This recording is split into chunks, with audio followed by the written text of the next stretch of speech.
Now we're gonna get into interesting comments made by Coach K in regards to Jeezy and Rick Ross, Jeezy and Jay Z.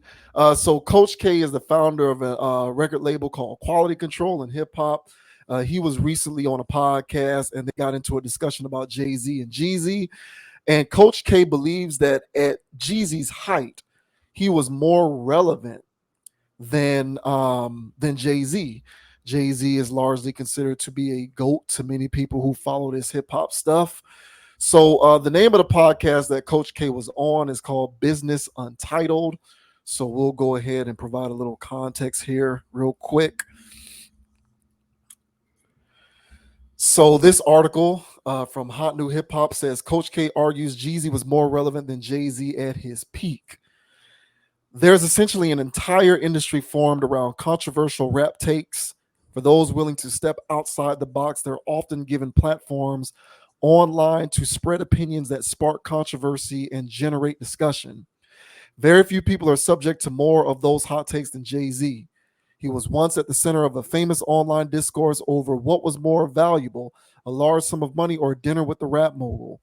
The debate got so heated that it eventually reached Jay himself to comment on it. Now he's once again at the center of a hot take. Quality Control founder Coach K recently joined the Business Untitled podcast to discuss Jeezy. Quote, we put that mixtape out in July, and by February, we did $6 million on the road, all cash. We hadn't even put an album out yet. And then we did Trap or Die mixtape. I knew it was a wrap, he explained. He also claimed that at his peak, Jeezy was more relevant than Jay Z. Jay was much bigger, but I'm saying relevant. It's moments where some of these smaller artists is more relevant than the bigger artists, he argued. Check out his full interview below. So we, of course, won't play that interview or any piece like that. That pretty much sums up what he had to say about that.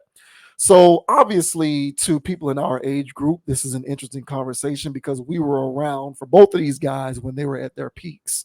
Mhm. So what do you make of what Coach K had to say about Jeezy being more relevant than Jay Z at his peak? A lot of homerism with that. Um, Jeezy, was his boy, and I think they had a little falling out, but kind of, amended that. But of course, you're gonna cape for your boy. Of course, you were there to see the numbers, to see the fans going crazy, but uh, lack of perspective from him being there when Jay was doing his thing, even at the same time uh may is probably why he's leaning that way. Personally, I mean, you got, and also you gotta, who are we talking about here?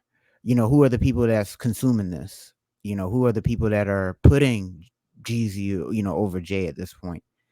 And being stationed in Atlanta, going crazy. I mean, right now, if you ask people, there's people right now that thinks Future is better than Jay-Z. you know they'll argue he has a better catalog, but they're from Atlanta. They're from Atlanta. Yeah. Yeah, So right.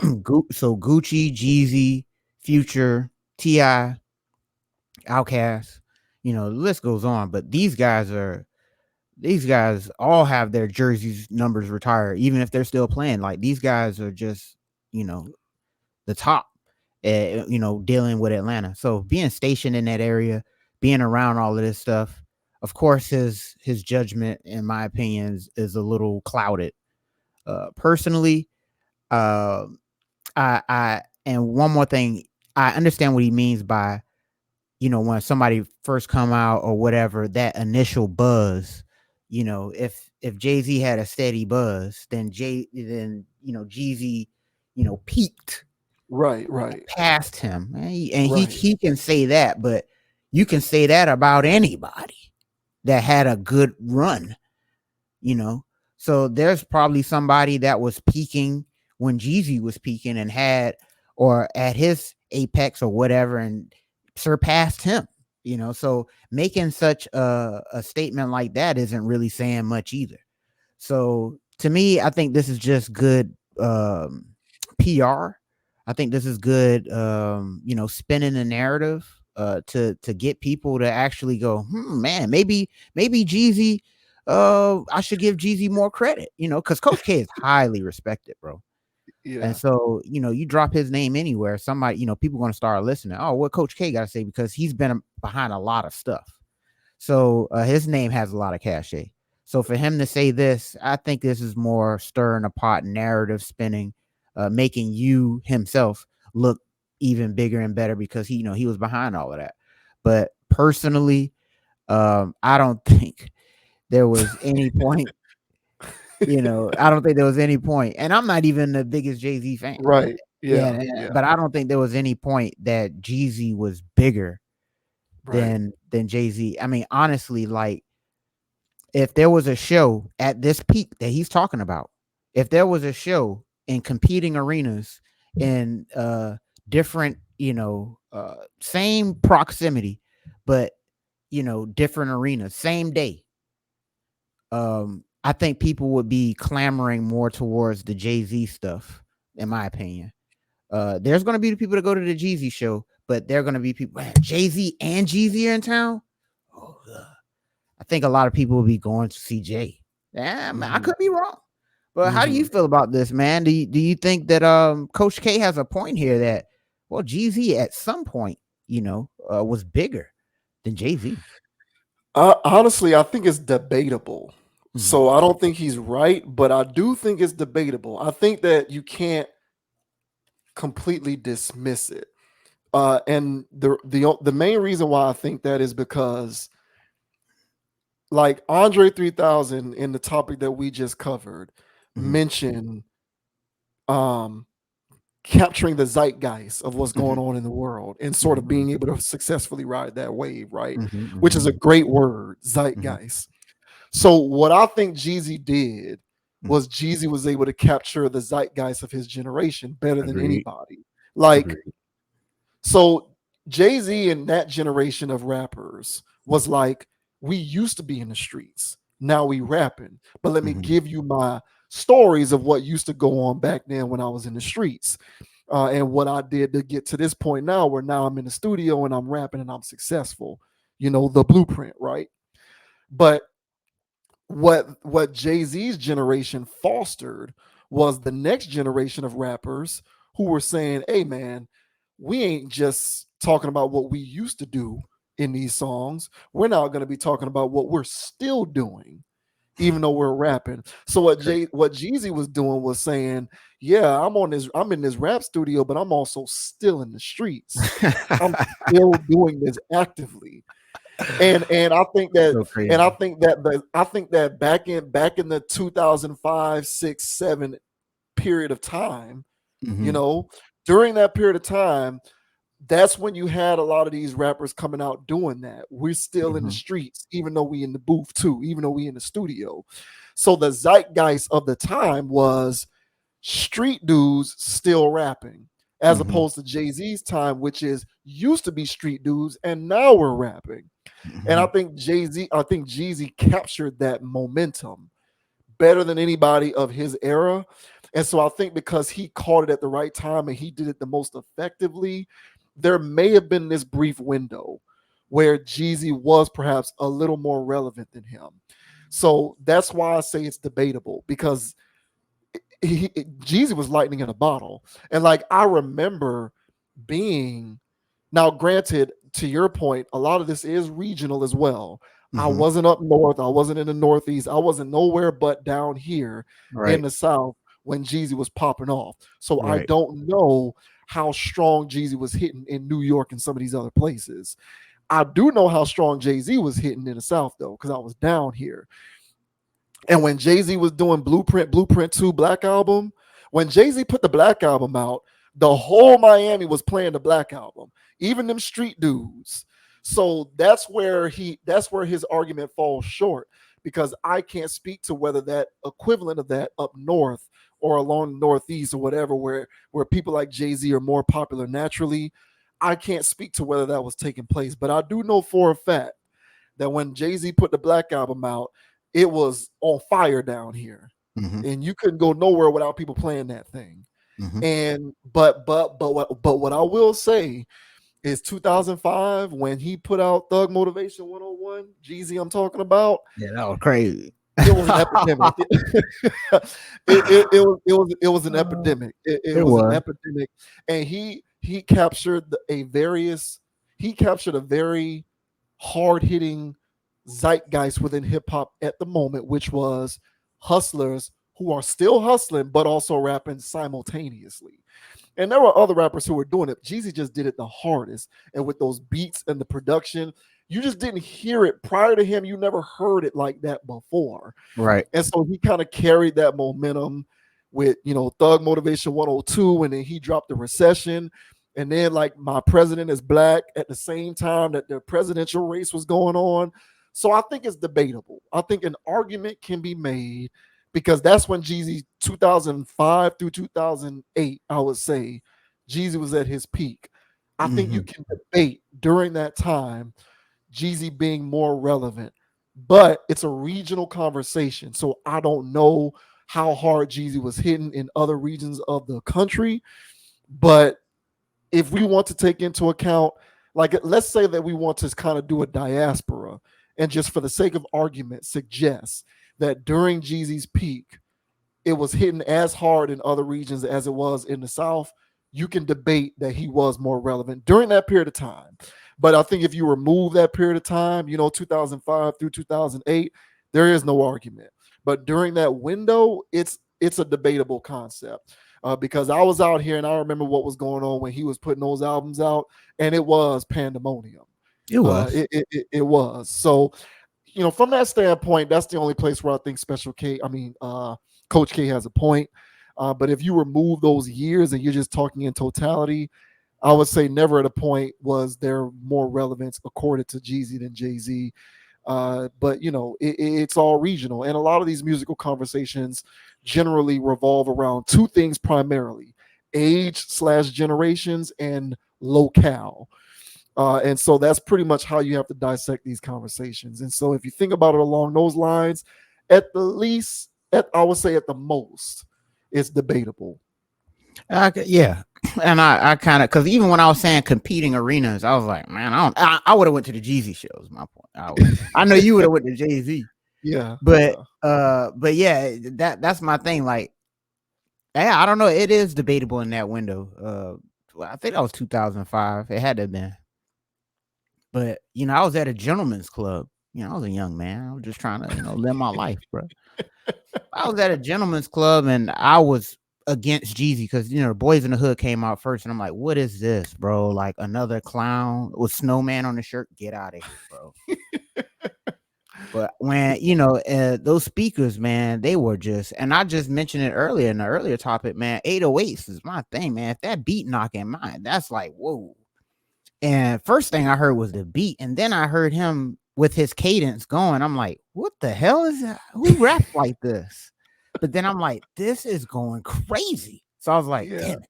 So I was like, all right. So after I left there, I was like, all right, I'll listen to it. And then I'm listening to it. I'm not wanting to like it. Right. And I'm like, this, whatever this is, I'm fucking with it, bro. Like, let's go hard. So yeah, man. So that's like a big thing. Even if I'm trying to hate on you and I'm enjoying it, hey man, you doing something right, goddamn it.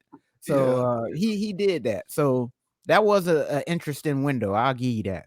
But here's my retort to that. Since I don't know 2011, 12, I don't know when Drake really got on, but Drake has been the hottest thing since whatever. He's Mr. Relevant right now, right? But within, Drake's reign of being relevant, there's other people who have spikes of Yeah. relevancy that's better than Drake's. Because right now, if Drake, drops an album, whether the people are really jiving with it or not musically, it's still headlines everywhere. It's crazy. It's pandemonium still. He still has that appeal. So Yep. he's still at the top of the hip hop or rap ladder, or, whatever. But there are people that have moments that peak beyond him. And one thing I was thinking about is Fetty Wap. Because when Trap Queen came out, And I was like, nah, I hope this is not the direction music is going in. I tried to not like that, and I really didn't like it. There was no appeal to Fetty Wap music, but people were still listening to it, banging it. It was going crazy. And so I would argue that Fetty Wap, in the midst of Drake's run, had a peak higher than Drake. He was above the clouds, and Drake was still cruising. Yeah, So you definitely have a point there because Drake even had to get on a Fetty Wap remix come on now, to try and capitalize on the wave. So yeah, yep, that's true. Yeah, yep. And honestly, and Drake always does that, by the way. he does. Whenever somebody's Yeah. beyond the clouds on him, he like, hey, bro, let me get on that jet too. And who's going to turn down a Drake verse? It's genius. It's genius, honestly. And Hmm. so, but yeah, so even with Drake's reign over the last decade, there's been people who spiked beyond him. So then we can sit back some years later after all these spikes and say, yeah, songs, Fetty Wap had a peak higher than Drake. What did you just say? Yeah, yeah, You sound like a homer. You sound like you really. You was with Fetty Wap. Oh, so you was with him while he was SoundCloud hustling. Okay, so that's why you're saying this. But when we boil this down and we get into hierarchies and what people are putting things over, for the long haul, as you mentioned, 2005 to 2008, that's a small window, bro. Jay-Z's been going for 30 years. So, I that's the part about it where I'm like, hey man, I can see you, caping for your boy, putting your boy up there. Hey man, it's a relevant thing to say. It makes sense. It's applicable. It's not true. But at the same time, are we going to sit here and crown Fetty Wops and crown any other SoundCloud rapper that was popping in the 2010s, over Drake? It's just like, what did you just really say? yeah, So yeah, so I mean, I hear his point, but there's only so much I can put into that bucket, and this is coming from a person that would rather listen to Jeezy over Jay Z.